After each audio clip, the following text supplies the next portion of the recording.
Josep Anselm Clavé. Josep Anselm Clavé va ser vist ja pels seus contemporanis com una figura extraordinària. Es va fer a si mateix amb una formació eminentment autodidàctica i amb gran dedicació i tenacitat.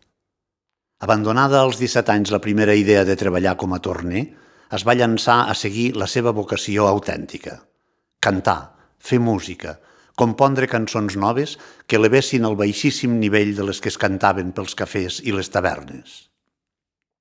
Amb una visió progressista del món, volia ajudar tant com pogués a millorar el lleure dels obrers, a oferir-los una alternativa a la situació tan miserable a què estaven abocats. Així va ser com, als 26 anys, va fundar la primera societat coral de la península ibèrica.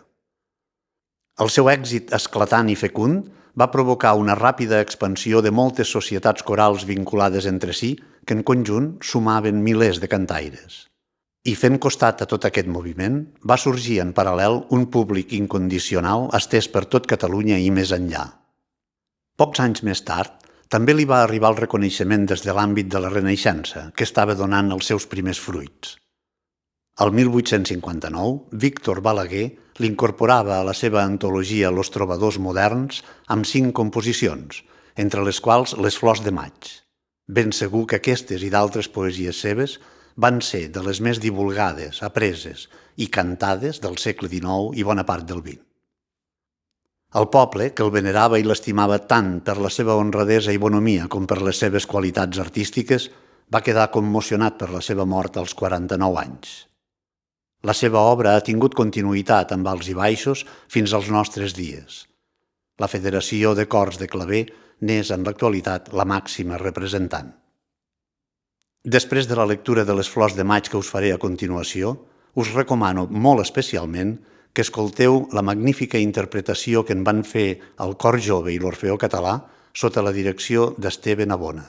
A la descripció trobareu l'enllaç corresponent. Les flors de maig.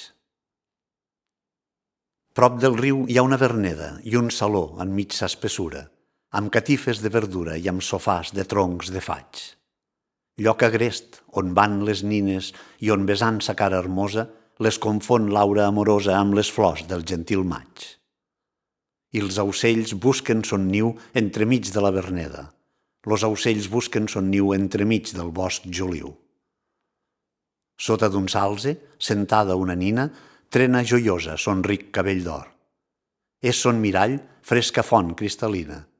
Són sos adornos violetes del bosc. Altra, teixint matisada guirnalda, gronxa son cos que és de gràcia un tresor.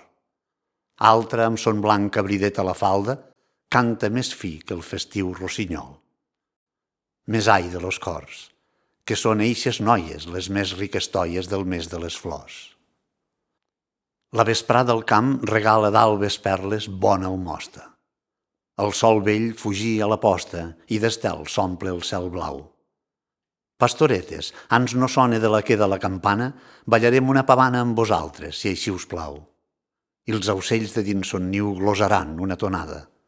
Los aucells de dins son niu glosaran un cant festiu. Sota d'un salze sentada una nina, trena joiosa son ric cabell d'or. És son mirall fresca font cristal·lina. Són sos adornos violetes del bosc.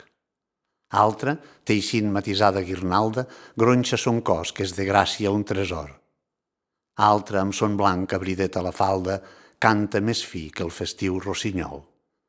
Més ai de los cors, que són eixes noies les més riques toies del mes de les flors. Sota d'un salze sentada una nina, trena joiosa son ric cabell d'or. És son mirall fresca font cristal·lina, són sos adornos violetes del bosc.